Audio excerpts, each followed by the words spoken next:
Bonsoir à tous, vous avez choisi le mode de transport le plus écologique pour ce trajet. Cette phrase, vous l'avez forcément entendue si vous avez voyagé en TGV cet été, c'est ce que disent tous les contrôleurs SNCF à l'issue de vos voyages en train. Alors c'est vrai, le train c'est le mode de transport le plus écologique, dit-on, pour parcourir la France, mais encore faut-il pouvoir monter dedans, c'est-à-dire encore faut-il qu'il soit accessible pour tous les voyageurs. On va en parler, c'est le sujet justement de notre émission Terre des Hommes. On va en parler avec tous nos invités, à tout de suite.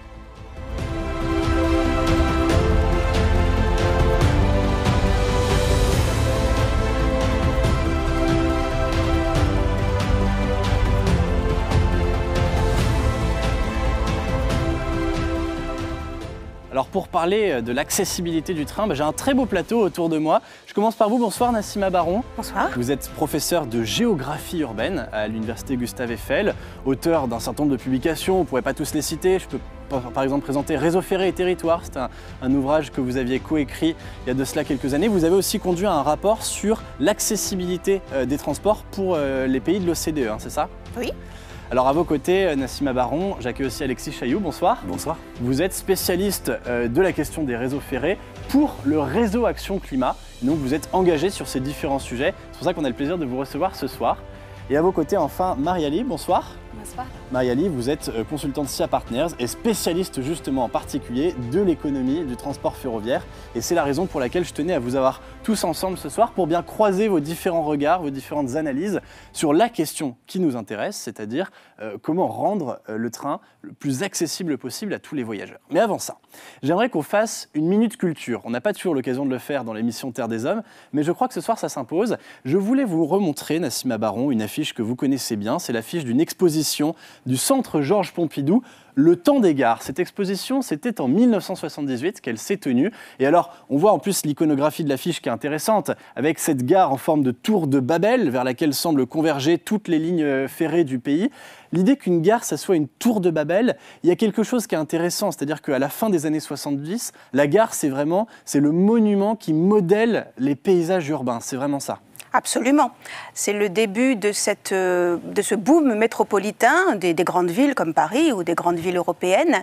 Et c'est à ce moment-là qu'on s'aperçoit que le trafic de banlieue, un carte orange 79. Donc on est exactement à la même époque où on s'aperçoit effectivement que cette fréquentation des gares métropolitaines, elle explose et qu'il faut penser ces bâtiments qui viennent du 19e siècle avec la logique de la foule et la logique néanmoins de la préservation. Alors, non seulement de la gare comme bâtiment historique, mais même de son quartier, parce qu'il y a des vieilles brasseries, parce que c'est un peu toute une société urbaine qui a été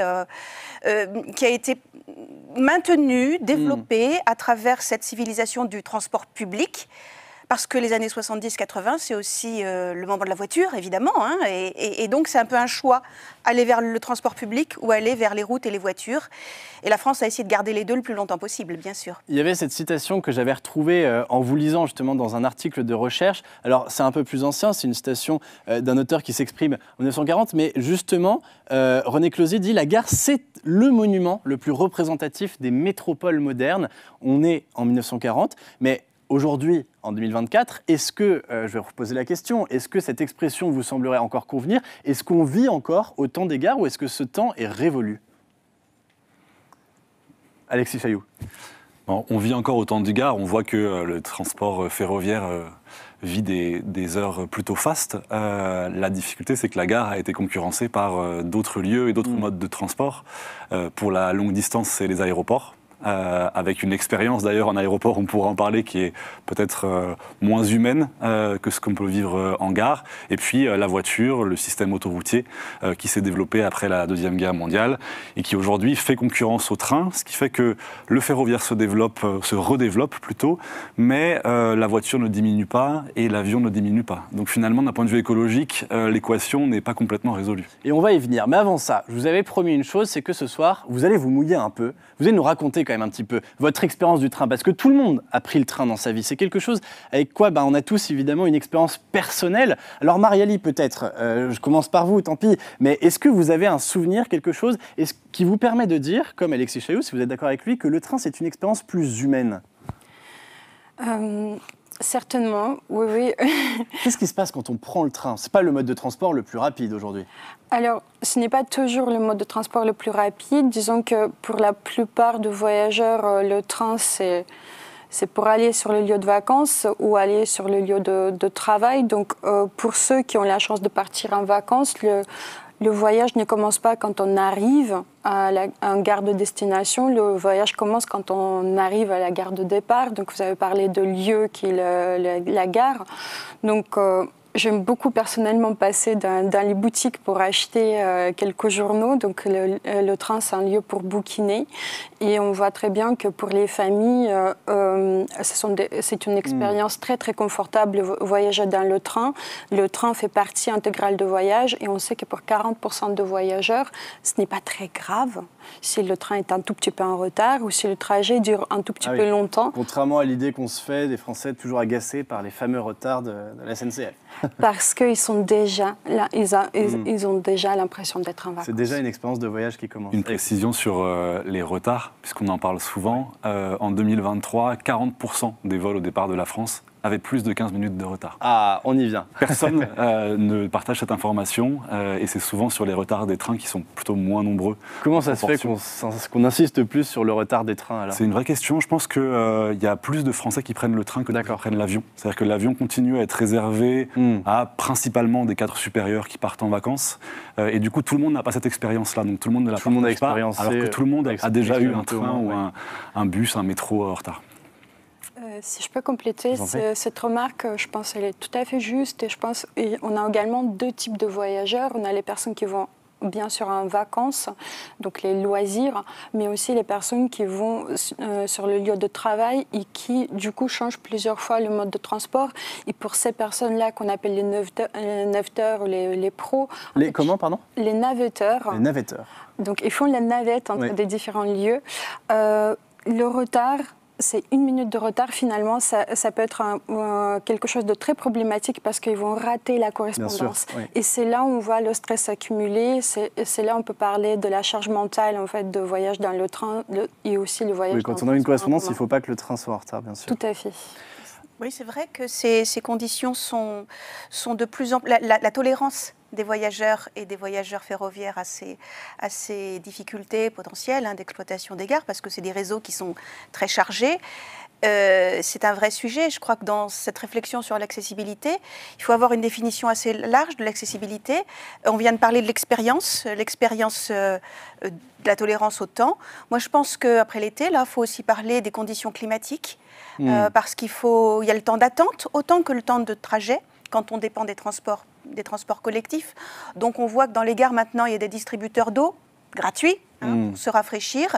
Ça, c'est quelque chose qui montre que les acteurs du monde ferroviaire anticipent les changements climatiques et aussi cette pénibilité qui peut être physique, à la fois de l'attente et du vécu des transports collectifs, et qui sera un sujet sans doute croissant dans Pour rentrer justement dans le vif du sujet, c'est-à-dire le train comme mode de transport écologique, je voulais d'abord qu'on écoute le président de SNCF Voyageurs, Christophe Anichet, qui nous parle du TGV du futur. Vous en avez forcément entendu parler, le TGV qui va révolutionner le monde du voyage en train et qui arrivera bientôt sur nos lignes de chemin de fer. On écoute. Ce train, c'est le train qui va nous permettre de gagner plus de voyageurs et de gagner dans la concurrence. C'est ce qui va nous permettre demain d'avoir 20% de clients en plus à bord de ce train. C'est un train qui sera le plus écologique qui existe, tout simplement parce que ce train, c'est au kilomètre passager, celui qui est le plus économe. Et puis on a souhaité, je dirais, donner une nouvelle robe ou un nouveau costume à ce train.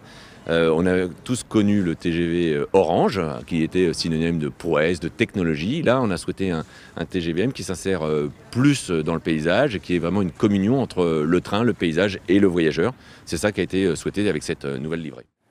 Voilà, on le voit bien, au-delà des questions cosmétiques, de la couleur du TGV du futur, il y a vraiment cette question qui est mise au cœur par la SNCF, un TGV le plus écologique possible. Et c'est vrai que déjà, quand on regarde un petit peu les tableaux comparatifs, nous on a fait l'expérience, on est allé se connecter sur le site de l'ADEME et on a demandé par exemple si on veut aller à Bordeaux, parce que le rédacteur en chef de l'émission est bordelais, alors forcément il n'a pas choisi la destination au hasard. On a comparé tout simplement, vous voyez ça s'affiche devant vous sur l'écran, quel est le rejet de gaz à effet de serre pour le même trajet en avion, en voiture et en train. Il n'y a pas photo. Le train, c'est près de 100 fois plus écologique si on regarde le calcul pour chaque passager. Donc c'est ça le mode de calcul. Est-ce qu'il est valable ce calcul, Nassima Baron? Alors, il est valable quand le train il est rempli de passagers. C'est-à-dire qu'il faut réfléchir au taux d'occupation. C'est-à-dire qu'on divise les gaz à effet de serre totaux produits par le trajet en train par le nombre de voyageurs dedans. Et donc, il est important, effectivement, que le train soit pris et donc qu'on y accède pour des raisons financières, les gens réfléchissent, pour des raisons d'accès physique. Est-ce qu'on peut y aller en voiture? Est-ce qu'on peut y aller en bus? Est-ce qu'il y a un parking vélo? Alors, ça dépend de la taille des gares, ça dépend de là où elles sont placées. Cela dépend de si elles sont ouvertes ou fermées, car dans l'ouvrage que vous avez cité, je montre que plus de la moitié des gares ont été fermées en un siècle environ en France. Donc effectivement, ça a enlevé des points d'accès au réseau. Et donc ça, c'est un point effectivement très important. Néanmoins, depuis quelques années, il y a une politique assez volontariste pour faire en sorte que ces petites ou moyennes gares, elles soient à la fois ouvertes et fonctionnelles, et puis qu'elles soient dotées de tous les éléments d'interface avec d'autres types de transports, de manière à les rendre vraiment accessibles. Est-ce que, je voulais m'adresser à vous, parce que quand on est au réseau Action Climat, on fait tous les calculs. J'imagine qu'on ne raisonne pas de manière dogmatique, mais on se pose vraiment la question concrètement. Est-ce que le train est toujours et partout le mode de transport le plus écologique? On a vu qu'il y avait la question du nombre de passagers. Un train est écologique s'il est rempli, il ne faut pas qu'il soit vide. Mais est-ce que parfois, il n'y a pas aussi des externalités liées à la construction de lignes de chemin de fer? Par exemple, on ne peut pas créer des voies de chemin de fer partout sur le territoire, sinon on détruit aussi des zones naturelles. C'est des questions qui se posent parfois. Donc est-ce qu'il faut aussi savoir mettre un cadre, une limite à cette affirmation, le train, mode de transport le plus écologique? Alors l'usage du train, on peut le dire de manière très simple et sans aucune limite. Le train, quand on prend le train, c'est écologique. Vos chiffres le démontrent. Par rapport à l'avion, c'est un facteur 80. Donc là, le message pour les personnes qui nous regardent, c'est... Si je dois aller quelque part et que je peux y aller en train, c'est forcément la solution de transport. Vous pouvez user et presque abuser du train, l'esprit serein, ce qui n'est pas forcément le cas d'un mode de transport comme l'avion, par exemple. La question que vous posez, elle est un peu différente, c'est est-ce qu'il faut construire de nouvelles liaisons, de nouvelles lignes ferroviaires, de nouveaux rails? Je vous pose cette question parce que, par exemple, en région lyonnaise, il y a la question de la construction de la ligne Lyon-Turin, une ligne de fret. On se dit, construire une ligne de chemin de fer pour du fret, c'est quand même mieux que de faire rouler des camions partout à travers la montagne. Et pourtant, vous savez comme moi, il y a des mouvements écologistes qui sont contre. Donc on se dit, qu'est-ce qu'on a raté? Qu'est-ce qui rentre pas dans l'équation? Il y a deux réponses. La première, c'est que ça coûte extrêmement cher. Ça veut dire que les nouveaux projets ferroviaires, ça se compte en milliards d'euros. Le Lyon-Turin, donc qui est du fret, donc c'est vraiment autre chose que le passager. C'est des dizaines, c'est 10-20 milliards d'euros que ça demande comme projet. C'est pareil sur les nouvelles lignes à grande vitesse, qui permettraient de connecter des villes plus rapidement, mais qui ont un coût financier extrêmement fort. Et cet argent-là, c'est potentiellement de l'argent qui ne va pas ailleurs. Nassima parlait des petites lignes et du maillage du territoire. Il y a un moment, il y a aussi un choix et un arbitrage à faire entre où est-ce qu'on met les milliards du ferroviaire, plutôt dans des nouvelles lignes LGV qui permettraient de relier par exemple Paris à Toulouse en 3h30 au lieu de 4h30, ou est-ce qu'on permet de se réapproprier le maillage fin du territoire qu'on a aujourd'hui? C'est une vraie question politique. Nous avons déjà un héritage, au-delà de nos 33 000 lignes kilomètres de chemin de fer qui fonctionnent. Nous avons un héritage effectivement de lignes existantes qui ne sont pas déposées, c'est-à-dire qu'elles existent, mais qui demandent d'importants travaux de régénération technique, de manière à être mises aux normes et à pouvoir potentiellement être utilisées. Donc, depuis la loi d'orientation des mobilités de 2019, il existe un article qui permet aux régions d'abonder ce qu'ont fait un certain nombre de régions, notamment du sud de la France. On peut penser à l'Occitanie, mais on peut penser à Grand Est ou à d'autres régions françaises. Donc, commencer par rénover les anciennes voies de chemin de fer désaffectées. Qui ont réfléchi à la remise en place, effectivement. Alors, Saint-Dié-Épinal, Nîmes-Pont-Saint-Esprit. Beaucoup d'exemples aujourd'hui de tronçons qui sont un petit peu remis en service. Alors, il faut effectivement qu'il y ait de l'utilisation, parce que sinon, ce sont des investissements lourds qui nécessitent évidemment, après, d'être utilisés avec des touristes. Quand on pense à Nîmes-Pont-Saint-Esprit, c'est le pont du Gard, par exemple. Donc là, ça peut être des touristes d'été qui viennent complémenter une clientèle pro qui va l'utiliser toute l'année pour aller travailler à la métropole d'à côté. Marie-Alice, je voulais vous entendre dans un instant, parce que quand même, tout à l'heure, Nassima Baron vous a jeté une grenade dégoupillée entre les jambes en parlant de la question de l'accessibilité économique. Ça, c'est votre métier. Avant ça, on écoute le président de la République, Emmanuel Macron, qui avait une annonce très importante à faire à tous les jeunes avant l'été. Et ça a probablement changé beaucoup de choses pour les jeunes qui voyagent en train. On l'écoute tout de suite. Bonjour à tous. Alors, en septembre dernier, chez Hugo Décrypte, je prenais un engagement, mettre en place le Passerail en France. En s'inspirant des meilleurs exemples européens, en particulier en Allemagne, c'était la possibilité pour les jeunes d'avoir accès à une offre écologique. Eh bien, à partir de demain, 5 juin, c'est chose faite. Engagement tenu. Le Passerail est mis en place et vous pourrez vous inscrire, ce qui vous permettra, pour 49 € par mois, en juillet, en août prochain, d'utiliser absolument tous les trains que vous souhaitez, que ce soit des intercités, des TER ou des trains de nuit. Vous pourrez donc parcourir la France, et c'est bon pour l'écologie, et c'est bon pour les économies. Donc je crois que c'est une bonne décision, l'adresse s'affiche, inscrivez-vous, et je compte sur vous pour partager ce bon plan, ensemble, pour la jeunesse et pour l'écologie. Merci beaucoup. Voilà un passe-rail pour tous les jeunes, moins de 50 € par mois pour prendre toutes les lignes de chemin de fer possibles sur le territoire français. C'est vrai que, Mariali, d'autres pays l'avaient fait bien avant nous. Il était temps que la France s'y mette. Alors d'autres pays l'ont fait avant nous, c'est notamment le cas de l'Allemagne. Il était temps que la France s'y mette, je ne suis pas tout à fait convaincue. Alors, dites-nous. Disons que c'est vrai qu'il est important que le transport public et ferroviaire soit accessible. On voit que pour 10% de revenus le plus faible, il y a une forte dépendance aux lignes existantes en fait, et à l'accessibilité de transport public et ferroviaire. On a des études britanniques notamment qui le démontrent. Les faibles revenus sont 2,5 fois plus dépendants. En France, il y a un vrai problème de l'accessibilité qui est l'accessibilité de l'existence de l'offre. Donc il nous faut un choc d'offres pour doubler le nombre de personnes qui voyagent. Ce que vous nous dites, par c'est le pas tant que ferroviaire. les prix du train sont trop élevés, que surtout il n'y a pas assez de trains qui sont proposés. C'est cela. En fait, le problème, c'est que 42% d'automobilistes nous expliquent qu'ils seraient ravis de prendre le train, ravis de prendre le bus si l'offre existait. Et le problème aujourd'hui, à mon sens, il est bien sûr tarifaire, ça contribue toujours, on le voit avec les offres low cost qui attirent tout de même, qui créent de Oui, parce l'induction. que si je reprends le trajet Paris-Bordeaux, si je remplis ma voiture avec 5 personnes, ça coûte moins cher que de chacun prendre un billet de train, à moins d'avoir de très fortes réductions. Et si je prends l'avion, pour peu que je réserve à l'avance, souvent les compagnies proposent aussi des billets d'avion qui sont parfois moins chers. Alors, il existe, ça dépend ligne par ligne, parce qu'aujourd'hui, on a beaucoup d'offres qui sont disponibles. On l'a regardé avec Paris-Marseille. Si vous prenez une voiture, vous êtes 4, vous payerez votre voyage autour de 200 €. Et puis, le billet simple pour l'adulte est de l'ordre de 19 € et pour l'enfant, c'est de l'ordre de 5 €. Donc, il est 2 fois plus rentable d'aller en train en réservant en avance, bien évidemment. Oui, parce que 19 €, il faut sacrément anticiper la réservation. Tout à fait. Si on réserve 15 jours à l'avance, je ne suis pas sûr que les prix sont encore à...